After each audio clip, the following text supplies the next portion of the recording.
Hello everyone, कैसे हैं आप सभी। इन क्लास +1 केमिस्ट्री हम डिस्कस कर रहे थे our chapter chemical bonding.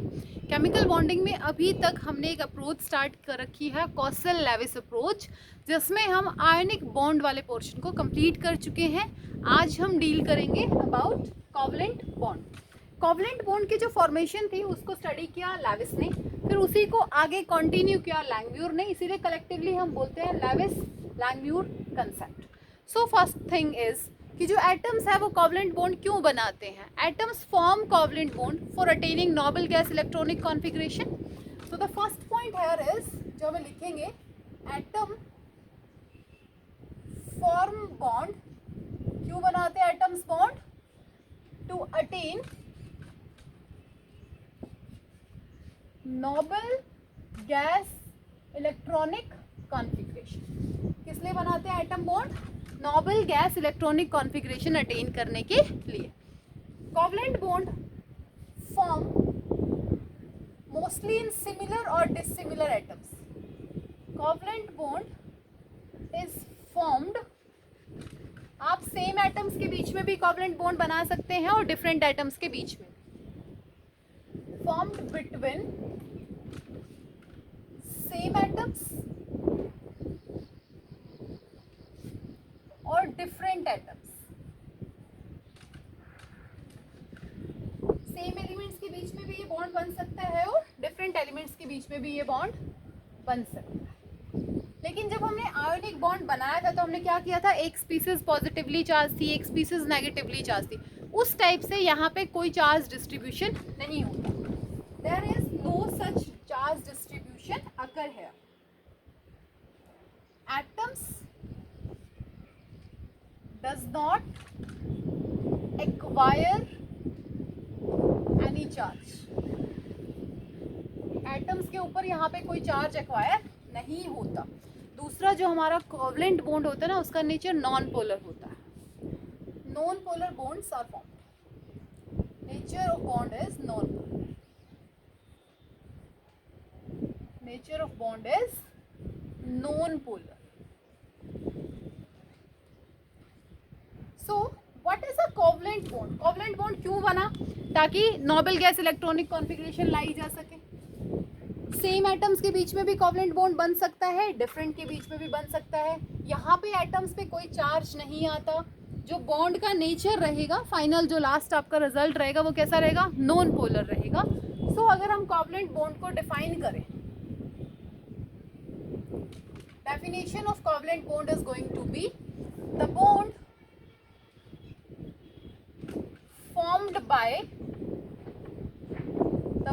formed by mutual sharing of electrons from both atoms। Mutual sharing हो गया तो ये बात लिखने की जरूरत नहीं है। The bond formed by mutual sharing of electrons is known as covalent bond. उसको हम क्या कहेंगे? उसको हम कहेंगे कोवलेंट बॉन्ड। सिंपली अगर हम इसको एक्सप्लेन करना चाहें तो कोवलेंट बॉन्ड क्या है? ए ने अपना एक इलेक्ट्रॉन दिया, बी ने अपना एक इलेक्ट्रॉन दिया, और इन दोनों ने अपने इलेक्ट्रॉन्स को शेयर किया। ए ने अपना कंट्रीब्यूशन दिया, बी ने अपना कंट्रीब्यूशन दिया। जब जो हमारे एटम्स कंबाइन हो रहे हैं वो दोनों इक्वल कंट्रीब्यूशन करते हैं तो किस टाइप के बॉन्ड की फॉर्मेशन होती है? कोवलेंट बॉन्ड की formation. So there is a covalent bond in between these two. अब एक पर्टिकुलर डायरेक्शन से ये बॉन्ड बने हैं। So covalent bond is quite rigid and directional. Covalent bond कैसे हैं? Covalent bond is quite rigid and directional. Ionic bond की direction fix नहीं थी। आयनिक बॉन्ड नॉन डायरेक्शनल होते हैं, कोवलेंट बॉन्ड डायरेक्शनल होते हैं। टाइप्स ऑफ कोवलेंट बॉन्ड, अगर हम टाइप्स की बात करें तो कोवलेंट बॉन्ड 3 टाइप्स का होता है। First one single covalent bond. First one is single covalent bond. Single covalent bond का सिंपल सा मतलब single electron pair is shared. single electron pair is shared. दोनों ने अपना एक एक इलेक्ट्रॉन शेयर किया, इसने भी एक किया, इसने भी एक किया, तो ये किस टाइप का कोवलेंट बॉन्ड बना? Single covalent bond. नोट कीजिए इसको, फिर हम आगे कंटिन्यू करते हैं.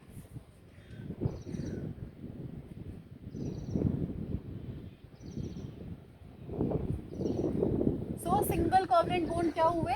इन which single electron pair is shared. Covalent bond कैसे बनते हैं? By mutual sharing of electrons. Single electron pair share करना है. यहाँ पे एग्जांपल देखो, hydrogen 1 electron, another hydrogen 1 electron, they share their electrons and form H2 molecule. तो ये सिंगल कोवलेंट बॉन्ड है. Chlorine 287 1 2 3 4 5 6 and share its 1 electron. Another chlorine 287 1 2 3 4 5 6 7. तो दोनों क्लोरीन क्या करेंगे? अपना एक एक इलेक्ट्रॉन शेयर कर लेंगे. जब ये दोनों अपना एक एक इलेक्ट्रॉन शेयर करेंगे तो इन्होंने क्या कंप्लीट किया अपना? 1 2 3 4 5 6 7 8. इसका ऑक्टेट कंप्लीट. दोनों ने अपना क्या कंप्लीट कर लिया? ऑक्टेट. और एक एक इलेक्ट्रॉन शेयर करने के बाद दोनों ही क्लोरीन्स के आउटर मोस्ट शेल में कितने इलेक्ट्रॉन्स हो गए हैं?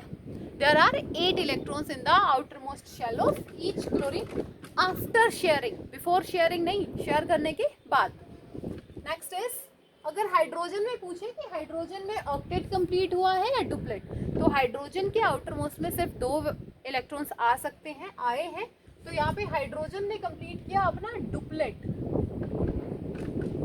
और क्लोरीन ने कंप्लीट किया अपना ऑक्टेट. एक और एग्जांपल देख लीजिए इसका. Hydrogen 1 and chlorine 1 2 3 4 5 6 7 share 1 electron. किस टाइप का बॉन्ड बनेगा? Single covalent bond. किस टाइप का बॉन्ड बनेगा? Single covalent bond. Second type is double covalent bond. Second type is double covalent bond. Double covalent में क्या हो जाएगा? 2 electron pairs are shared. 2 electron pair are shared. For example O2, oxygen 2 6 1 2 3 4 5 6. Another oxygen 1 2 3 4 5 6. तो इन्होंने अपने एक oxygen ने अपने 2 इलेक्ट्रॉन्स को शेयर किया 1 2 3 4. तो यहाँ पे उसको हम रिप्रेजेंट करेंगे 2 लाइन्स से. And 1 2 3 4 1 2 3 4 and molecule formed is O2. Clear? Now यहाँ पे एक चीज देखिए आप, जिन इलेक्ट्रॉन्स को आपने शेयरिंग में यूज कर लिया वो इलेक्ट्रॉन्स कहलाते हैं बॉन्ड पेयर. इनको हम क्या कहते हैं? Bond pair. जिनको हमने शेयरिंग में यूज किया. और जिन इलेक्ट्रॉन पेयर्स को हमने शेयरिंग में यूज नहीं किया उनको हम कहेंगे लोन पेयर. उनके लिए क्या वर्ड यूज करेंगे हम? Lone pair. क्लियर है? O2 का हो गया. इथाइलिन का देखिए, इथीन. यहाँ पे कार्बन ने अपने 2 इलेक्ट्रॉन तो हाइड्रोजन के साथ शेयर कर लिए और अपने बचे हुए 2 इलेक्ट्रॉन दूसरे कार्बन के साथ शेयर. कार्बन के आउटर मोस्ट में कितने होते हैं? 4.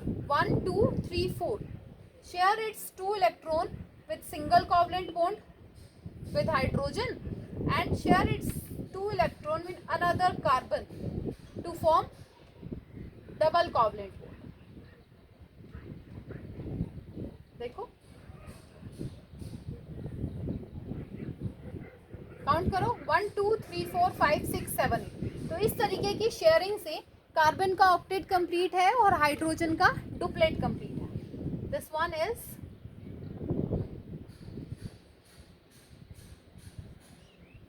Ethylene molecule. जब आप उसको इलेक्ट्रॉन्स से अरेंज करते हो तो आप उसको क्या कहेंगे? This is Lewis electron dot structure. क्या नाम है इसका? Lewis electron dot structure. और जब हम डॉट्स को लाइंस की फॉर्म में अरेंज करते हैं तो उसको हम बोलते हैं क्यूपरेट स्ट्रक्चर। क्यूपर स्ट्रक्चर, क्या वर्ड यूज करते हैं हम इसके लिए? Kuiper structure. क्लियर है? सो जब हम उनको डॉट्स में या लाइंस की फॉर्म में अरेंज करते हैं तो हम उसके लिए वर्ड यूज करते हैं क्यूपर स्ट्रक्चर। तो ये रिप्रेजेंटेशन हो गई क्यूपर स्ट्रक्चर और ये रिप्रेजेंटेशन हो गई Lewis structure. Clear? The third type is triple covalent bond. Third type देखते हैं, ट्रिपल कोवलेंट बॉन्ड। अब ट्रिपल कोवलेंट बॉन्ड में क्या हो जाएगा? Sharing of 3 electron pairs. Triple covalent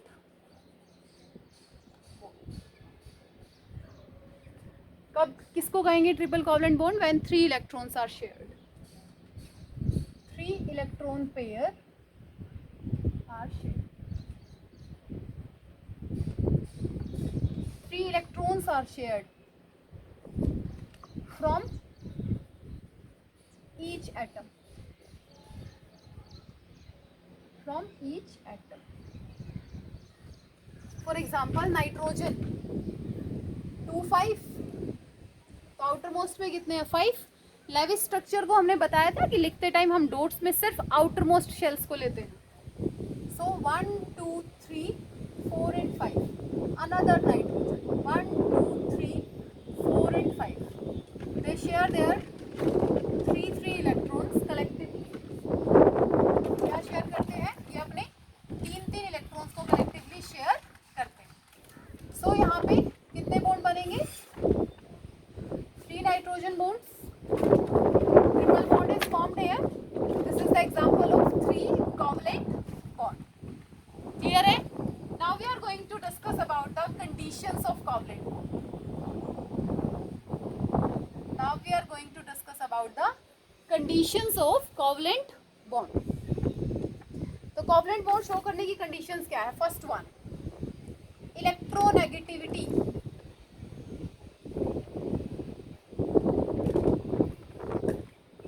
So electronegativity की अगर हम बात करें तो इलेक्ट्रोनेगेटिविटी जो है वो या तो ऑलमोस्ट सेम होनी चाहिए या अगर डिफर भी कर रहे हैं तो बहुत कम यूनिट से डिफर करनी चाहिए। सो एटम्स हैव सेम इलेक्ट्रोनेगेटिविटी और विद लिटिल डिफरेंस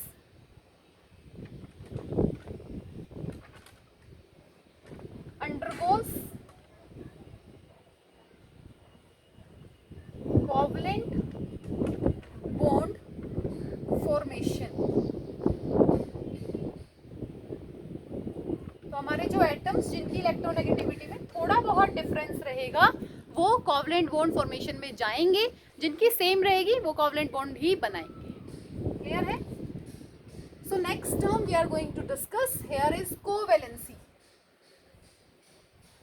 कोवेलेंसी होता है कि कितने इलेक्ट्रॉन्स को शेयर किया किसी पर्टिकुलर एटम ने, वो उसकी कोवेलेंसी को रिप्रेजेंट करेगा। क्लियर है? तो नेक्स्ट हम डिस्कस करेंगे अबाउट कोवेलेंसी। नेक्स्ट हम डिस्कस करेंगे कोवलेंट बॉन्ड में कोवेलेंसी के बारे में। कोवेलेंसी होता है किसी पर्टिकुलर एटम ने कितने इलेक्ट्रॉन्स को शेयर किया है। Covalency is the number of shared electron by the atom is known as covalence. एक एटम ने कितने इलेक्ट्रॉन्स को शेयर किया कोवलेंट बॉन्ड बनाते टाइम उसको हम कहेंगे कोवेलेंसी। कोवेलेंसी हम कैलकुलेट करते हैं कैसे? Covalency is equal to the number of unpaired electron in s and p orbital of valence shell. ऐसा नहीं है कि सारे s और p लेने हैं आपको, सिर्फ वैलेंस शेल के s और p में जितने भी अनपेयर्ड इलेक्ट्रॉन्स होंगे वो किसको रिप्रेजेंट करेंगे? कोवेलेंसी को. And this point is this point is only applicable for those which do not have vacant d orbital. जिनके पास vacant d orbital नहीं होगा ये पॉइंट सिर्फ उन्हीं पे लगेगा. For example hydrogen is 1s1, तो इसकी कोवेलेंसी क्या हो जाएगी? 1. Oxygen 2s2 2p4, covalency is 2. Fluorine 2s2 2p5 1 2 3 4 5, covalency is going to be 1. क्योंकि यहाँ एक अनपेयर्ड इलेक्ट्रॉन है, यहाँ 2 अनपेयर्ड इलेक्ट्रॉन है और यहाँ भी सिर्फ एक ही अनपेयर्ड इलेक्ट्रॉन है. सो ऐसे एलिमेंट्स जिनके पास वैकेंट डी ऑर्बिटल नहीं है उनकी कोवेलेंसी आप फाइंड आउट कर सकते हो with the calculation of unpaired electrons in s and p. Simply, elements have vacant d orbital shows variable covalency. Elements have vacant d orbital shows variable valency. कैसे देखते हैं? पहले पॉइंट लिख लीजिए. Elements have vacant d orbital, जिनके पास vacant d orbital होगा वो क्या करेंगे? shows variable valency, वो एक से ज्यादा वैलेंसी शो करेंगे. For example let us discuss the example of chlorine. Chlorine is 17, 1s2 2s2 2p6 3s2 3p5. सबसे पहले हम नॉर्मल बात करते हैं इसकी ग्राउंड स्टेट में.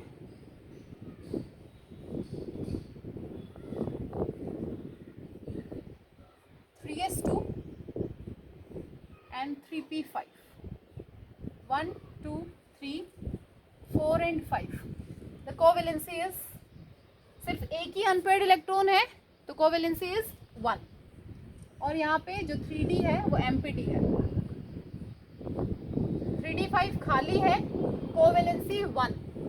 अगर हम एक्साइटेड स्टेट की बात करें, first excited state, but we guys are supposed to do, हम इस इलेक्ट्रॉन को यहाँ से उठा के यहाँ प्लेस करें and the covalency is going to be now 1 2 3 4 and 5 orbital supposed to be here. अब देखिए कितने अनपेयर्ड इलेक्ट्रॉन्स हैं? 1 2 3, so the covalency is going to be 3. second excited state, this time 3s2 3p3 and 3d 2 1 2 3 4 5, covalency is 5. Clear है? अगर इसको भी आप shift कर दें यहाँ पे तो कोवेलेंसी कितनी हो जाएगी? 7. तो यहाँ पे जिनके पास वैकेंट डी ऑर्बिटल होगा, जिन जिन एलिमेंट्स के पास, वो अपनी वैलेंसी को वेरिएबल शो करा सकते हैं. क्लियर है ये point? So this is all about covalency. Next we are going to discuss characteristics of covalent bond. Note कीजिए इसको. कैरेक्टरिस्टिक्स या प्रॉपर्टीज ऑफ कोवलेंट बॉन्ड हम डिस्कस करेंगे.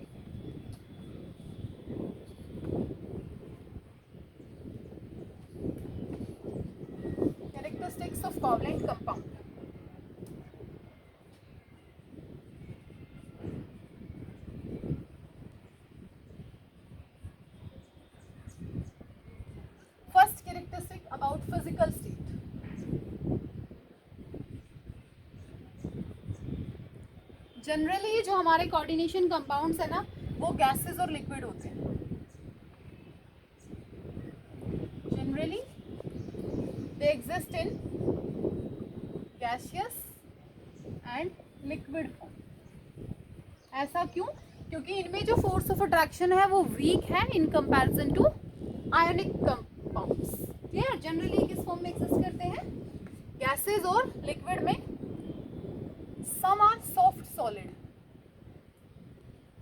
कुछ ऐसे हैं जो सॉफ्ट सॉलिड होते हैं. ग्रेफाइट एक सॉफ्ट सॉलिड है, लुब्रिकेंट का काम भी करते हैं और वो कोवलेंट कंपाउंड. सेकेंड हम बात करते हैं melting point and boiling.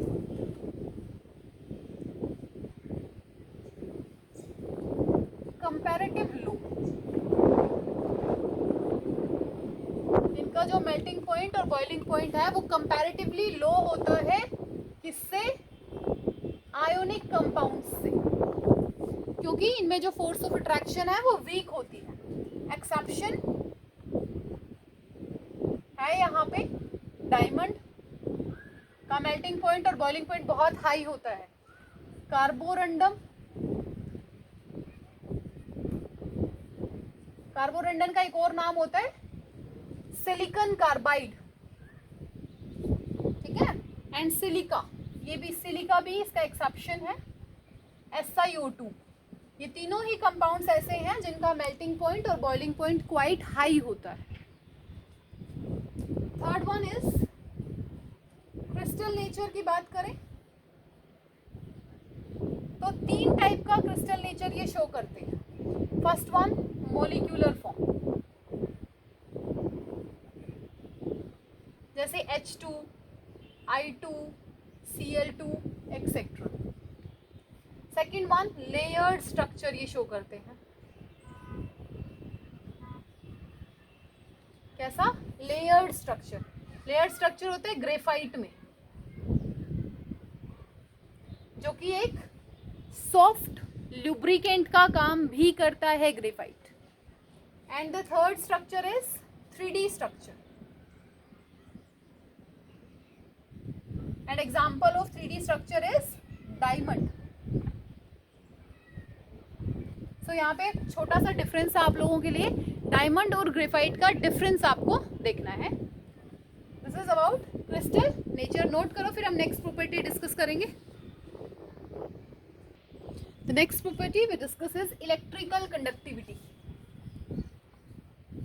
Physical state हमने पढ़ा, ये गैसेस और लिक्विड होते हैं, कुछ सॉफ्ट सॉलिड होते हैं.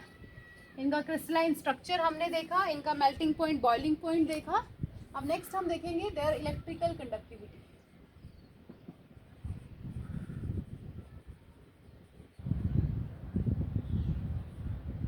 मेजरली या जनरली अगर हम बात करें तो जो हमारे कोवलेंट कंपाउंड्स होते हैं वो बैड कंडक्टर होते हैं इलेक्ट्रिसिटी. Bad conductors. बट कुछ एक्सेप्शंस है. फर्स्ट वन, कुछ हमारे पोलर कैरेक्टर वाले कोवलेंट कंपाउंड्स हैं, लाइक पोलर कैरेक्टर. HCl जो है वो पोलर कैरेक्टर शो करता है, दैट्स वाई वो कंडक्ट करता है electricity, behaves as conductor. Second, graphite के पास एक फ्री इलेक्ट्रॉन है, अ फ्री इलेक्ट्रॉन. इस वजह से वो क्या करता है? इलेक्ट्रिसिटी को कंडक्ट करता है. ठीक है? Electrical conductivity. वैसे ये बैड कंडक्टर होते हैं क्योंकि इनमें आयंस प्रेजेंट नहीं होते. सेकेंडली, कुछ पोलर कैरेक्टर रखने वाले कोवलेंट कंपाउंड्स हैं हमारे जो इलेक्ट्रिसिटी को कंडक्ट करते हैं. और लास्टली हम बात करें, ग्रेफाइट है जो कि एक इलेक्ट्रिसिटी का अच्छा कंडक्टर है just because of the presence of free valence electron. Next हम बात करेंगे सॉल्युबिलिटी की.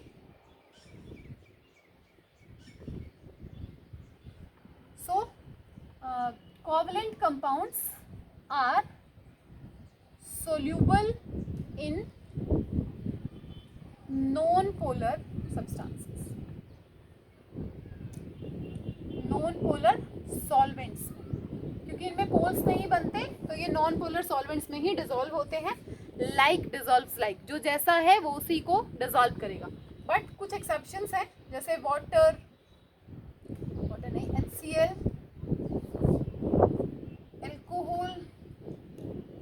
अल्कोहल, अमीन्स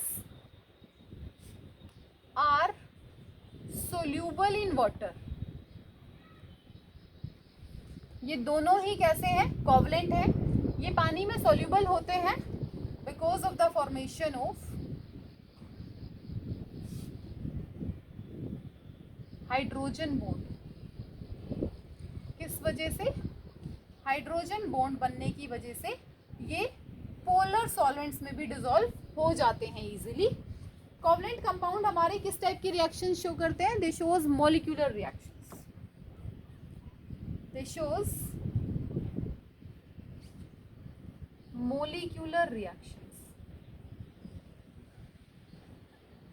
क्या शो करते हैं ये? मॉलिक्यूलर रिएक्शंस को ये इजीली हमारे पास यहाँ पे शो करेंगे। सो this is all about covalent bond. कैसे बनते हैं?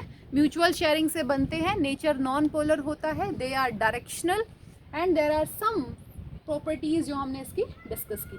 फिजिकल नेचर डिस्कस किया, इलेक्ट्रिकल कंडक्टिविटी, सॉल्युबिलिटी, और ये मॉलिक्यूलर रिएक्शन शो करते हैं।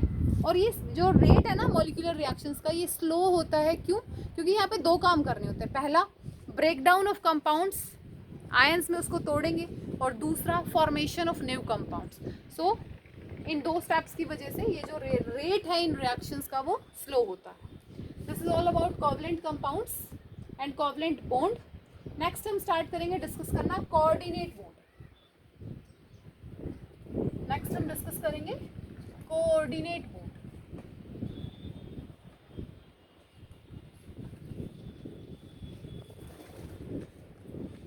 जैसे कोवलेंट कंपाउंड्स में म्यूचुअल शेयरिंग थी, वैसे कोऑर्डिनेट कंपाउंड में जो पेयर ऑफ इलेक्ट्रॉन है वो कोई एक पर्टिकुलर एटम शेयर करता है। Coordinate bond, these bonds are also known as semi-polar bond।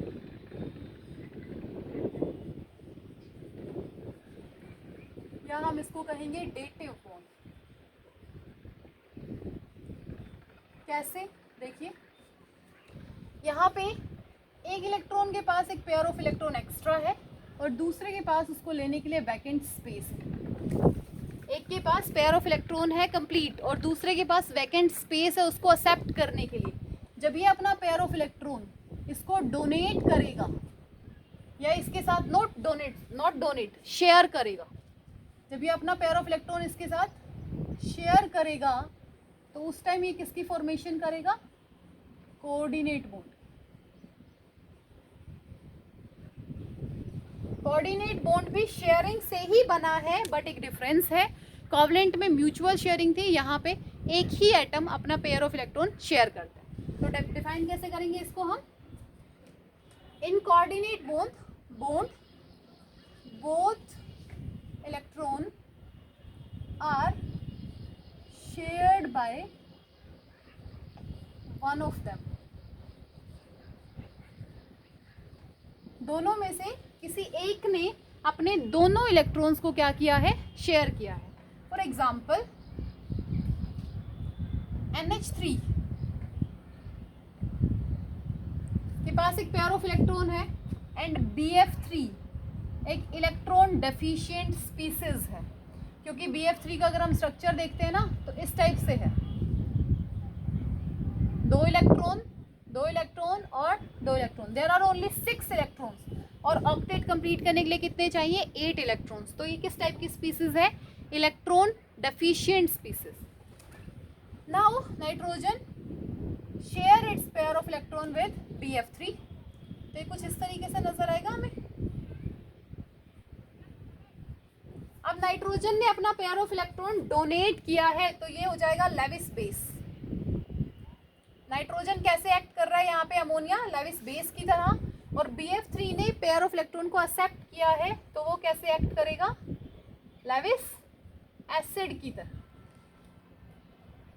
जो अपना पेयर ऑफ इलेक्ट्रॉन डोनेट करेगा उस पर स्लाइटली पॉजिटिव चार्ज आ जाएगा और जिसने पेयर ऑफ इलेक्ट्रॉन को एक्सेप्ट किया है उस पर स्लाइटली नेगेटिव चार्ज एक्वायर करेगा वो।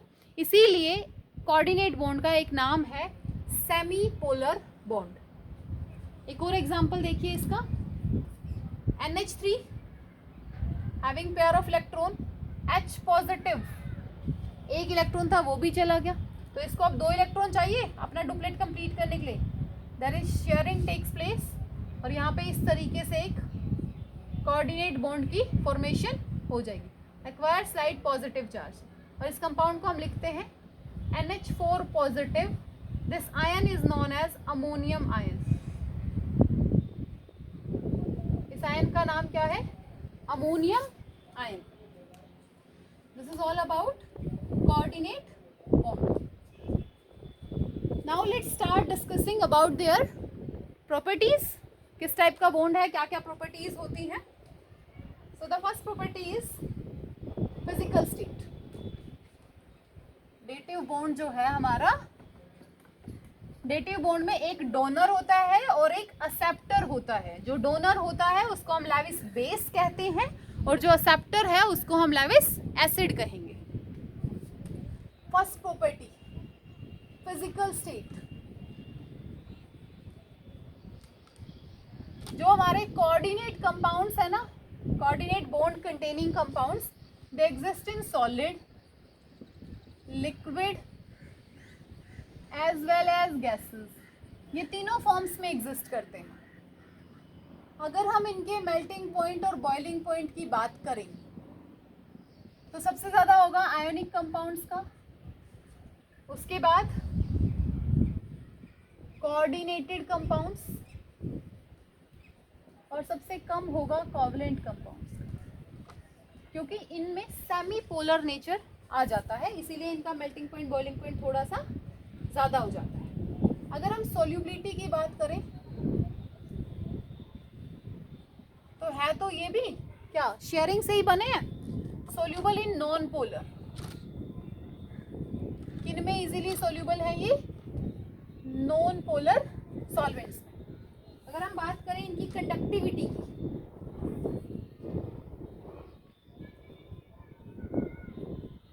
सो again they are bad conductors. अगर स्टेबिलिटी की बात करें तो ये क्या हो जाएंगे? They are more stable than covalent bonds. Stability की बात करें, they are quite stable.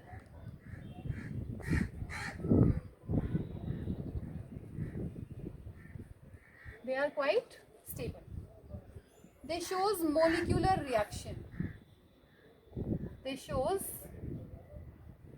molecular reaction. तो अगेन इनका रेट क्या हो जाएगा? स्लो हो जाएगा। किनके कंपैरिजन में? आयोनिक रिएक्शंस के कंपैरिजन में। क्लियर?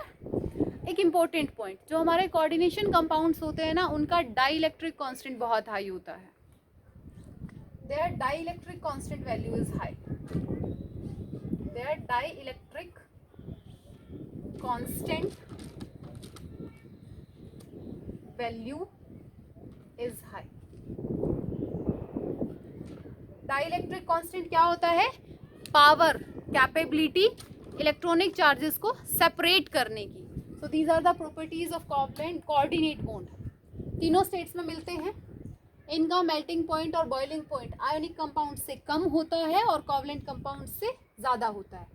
इनकी सोल्यूबिलिटी की बात करें तो ये नॉन पोलर में ज़्यादा सोल्यूबल है, पोलर में कम। मैंने ये नहीं कह रही हूँ कि पोलर में सोल्यूबल नहीं है, होते हैं बट कम सोल्यूबल होते हैं। They are bad conductors, quite stable nature होता है इनका, क्योंकि ये भी शेयरिंग से बनते हैं। दे शोज मॉलिक्यूलर रिएक्शंस, ये शो करते हैं जिनका रेट कम होता है।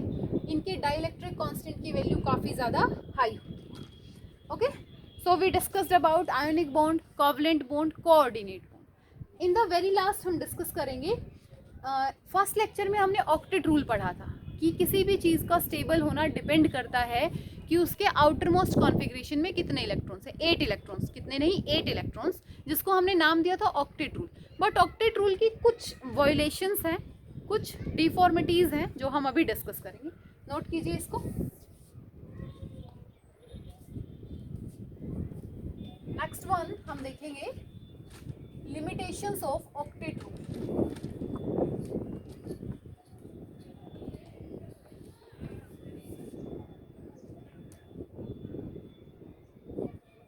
Limitation of octet rule. इसकी पहली लिमिटेशन,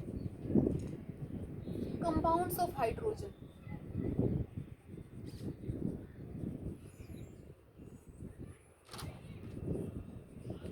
देखो हाइड्रोजन का एक कंपाउंड का सिंपल सा एग्जांपल लेते हैं HCl.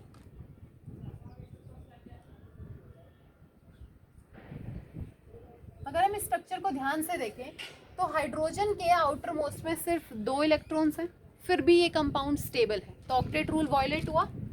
Hydrogen complete its duplet, not octet. Second one, electron deficient species या compounds are stable. Electron deficient species क्या है? स्टेबल है. फॉर एग्जांपल देखो BeCl2, beryllium 1s2 2s2, outer most में 2 इलेक्ट्रॉन, तो बेरिलियम 1 बेरिलियम 2, ये क्लोरीन के साथ शेयर कर रहे हैं. लेविस स्ट्रक्चर ड्रॉ कर दिया मैंने इसका. बेरिलियम के आउटर मोस्ट में कितने हैं? 4. तो आउटर मोस्ट शेल में 8 होने चाहिए स्टेबिलिटी के लिए, 8 नहीं है, फिर भी ये कंपाउंड एग्जिस्ट करता है, तो ये ऑक्टेट रूल का violation. BF3,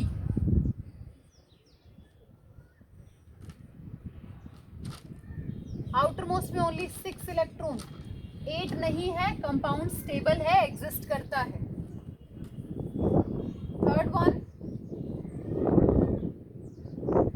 more electrons, more than 8 electron in outermost, more than 8 electron in outermost. outermost shell में 8 से ज्यादा इलेक्ट्रॉन्स है, फिर भी वो स्पीसीज कैसी है? स्टेबल है. PCl5, ट्राइगोनल बाइपिरामिडल, एग्जिस्ट करती है. और ये स्पीसीज देखो 1 2 3 4 5 6 7 8 9 10, कितने इलेक्ट्रॉन है आउटर मोस्ट में? 10, फिर भी ये स्पीसीज कैसी है? स्टेबल है. SF6, आउटर मोस्ट में 12 इलेक्ट्रॉन्स, फिर भी हमारी स्पीसीज कैसी है? स्टेबल है. ऑक्टेट रूल क्या कह रहा था? जिनके आउटर मोस्ट में 8 होंगे सिर्फ वही स्टेबल होंगे. हमने देखा डुप्लेट वाला भी स्टेबल है. इलेक्ट्रॉन डेफिशिएंट की भी कुछ ऐसी स्पीसीज थी जो स्टेबल हो रही थी. इलेक्ट्रॉन एक्सेस या हाइपर वैलेंट स्पीसीज भी हमारी कैसी हैं? स्टेबल हैं. And compounds of noble gases, compounds of noble gases, octet ने कहा कि नोबल गैसेस जो है ना, उनके तो आउटर मोस्ट में 8 इलेक्ट्रॉन है, तो उनके तो कंपाउंड्स बनेंगे ही नहीं. बट नोबल गैसेस के कंपाउंड्स एग्जिस्ट करते हैं. Xenon difluoride, xenon hexafluoride, krypton fluoride etcetera. इन कंपाउंड्स की एग्जिस्टेंस ने वायलेट रूल को, ऑक्टेट रूल को फिर से क्या कर दिया? वायलेट कर दिया. ऑक्टेट रूल की लिमिटेशंस बने ये following points. And the last limitation of octet rule is odd electronic species exist. जो लास्ट लिमिटेशन बनी वो बनी odd electron species. H2 positive exist करता है. अगर हम H2 पॉजिटिव को देखें ना, तो दोनों हाइड्रोजन के बीच में सिर्फ एक ही इलेक्ट्रॉन है. ओड इलेक्ट्रॉन स्पीसीज है ये. एक और एग्जांपल देखो, O2 को आप ऐसे लिखते हो, this is the structure of O2. इस स्ट्रक्चर के अकॉर्डिंग क्या बोलोगे? सब कुछ पेयर्ड है, ये भी पेयर में, ये भी पेयर में, ये सब पेयर में है, तो इसका नेचर कैसा होना चाहिए? Diamagnetic. But this is not true. Nature of O2 is paramagnetic. Nature of O2 is paramagnetic. तो उसके पैरामैग्नेटिक बिहेवियर को उसका ओड इलेक्ट्रॉन स्ट्रक्चर एक्सप्लेन कर पाता है. 1 2 3 1 2 3. क्लियर? उसके ओड इलेक्ट्रॉन बिहेवियर से हम उसका पैरामैग्नेटिक कैरेक्टर एक्सप्लेन कर सकते हैं। सो O2 का पैरामैग्नेटिक बिहेवियर हम उसके 3 इलेक्ट्रॉन डॉट स्ट्रक्चर से एक्सप्लेन कर सकते हैं। ठीक है, कि उन्होंने क्या किया है, अपने 3 इलेक्ट्रॉन्स को शेयरिंग में रखा है, ओड इलेक्ट्रॉन्स उसने अपने शेयर किए हैं। सो अगर हम ओड इलेक्ट्रॉन स्पीसीज की बात करें तो जो ओड इलेक्ट्रॉन बॉन्ड है ना, ओड इलेक्ट्रॉन बॉन्ड ओनली, या ओनली मत लगाइए, आप सिंपली लिखिए odd electron bond forms between like atoms. Like atoms मतलब एक जैसे एटम्स के बीच में बनेंगे, और अगर अलग एटम्स के बीच में बनते हैं ना तो उनकी इलेक्ट्रोनेगेटिविटी में बहुत कम डिफरेंस होना चाहिए। क्लियर है? ओड इलेक्ट्रॉन बॉन्ड या तो वो सिर्फ लाइक एटम्स के बीच में बनेंगे, अगर इन केस वो डिफरेंट एटम्स के बीच में बनता है तो उनकी इलेक्ट्रोनेगेटिविटी में डिफरेंस बहुत ज़्यादा कम होना चाहिए। Secondly, odd electron bonds are very reactive,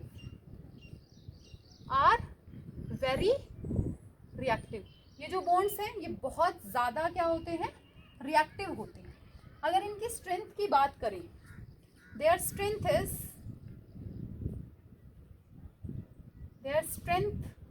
is half of covalent bond. Their strength is half of covalent bond. Covalent bond की स्ट्रेंथ अगर 20 किलो जूल पर मोल है ना, तो ओड इलेक्ट्रॉन बॉन्ड की स्ट्रेंथ उसका एग्जैक्टली हाफ मिलेगी। रिएक्टिव बहुत ज़्यादा है, लाइक एटम्स के बीच में बनते हैं, अगर डिसलाइक एटम्स के बीच में भी बनेंगे ना तो उनकी इलेक्ट्रोनेगेटिविटी में डिफरेंस बहुत ज़्यादा कम होना चाहिए। देखो, अगर सिंगल ओड इलेक्ट्रॉन बॉन्ड है, सिंगल या 1 ओड इलेक्ट्रॉन बॉन्ड है, तो इस बॉन्ड की बॉन्ड लेंथ जो है वो ग्रेटर देन रहेगी सिंगल बॉन्ड से। अगर एक इलेक्ट्रॉन है सिर्फ, देखो यहाँ पे सिर्फ एक इलेक्ट्रॉन है, तो इसकी जो बॉन्ड लेंथ रहेगी ना वो सिंगल बॉन्ड से बड़ी रहेगी। क्लियर? अगर 3 इलेक्ट्रॉन का शेयरिंग है, 3 इलेक्ट्रॉन ओड बॉन्ड है, तो इसकी जो बॉन्ड लेंथ है वो सिंगल बॉन्ड और डबल ट्रिपल बॉन्ड के बीच में रहेगी। डबल बॉन्ड और ट्रिपल बॉन्ड के इन बिटवीन कहीं पे उसकी बॉन्ड लेंथ लाई करेगी। Is this thing is clear? दोबारा सुनिए, ओड इलेक्ट्रॉन बॉन्ड सिर्फ लाइक एटम्स के बीच में बनेगा, अगर वो डिसलाइक के बीच में बनता है तो उनकी इलेक्ट्रोनेगेटिविटी ऑलमोस्ट सेम रहेगी। Clear? Second, odd electron bond की स्ट्रेंथ जो है वो कोवलेंट बॉन्ड से हाफ होती है। Third point, odd electron bond जो है वो बहुत ज़्यादा रिएक्टिव होते हैं। फोर्थ पॉइंट, अगर सिंगल ओड इलेक्ट्रॉन बॉन्ड है तो उसकी बॉन्ड लेंथ सिंगल बॉन्ड से ज़्यादा रहेगी। अगर ओड इलेक्ट्रॉन बॉन्ड 3 इलेक्ट्रॉन्स का बना हुआ है तो उसकी बॉन्ड लेंथ जो है वो डबल और ट्रिपल बॉन्ड के बीच में कहीं एग्जिस्ट करेगी। This is all about Kossel-Levi's approach. पढ़ के आइए, नेक्स्ट लेक्चर में हम अपनी नेक्स्ट अप्रोच डिस्कस करेंगे।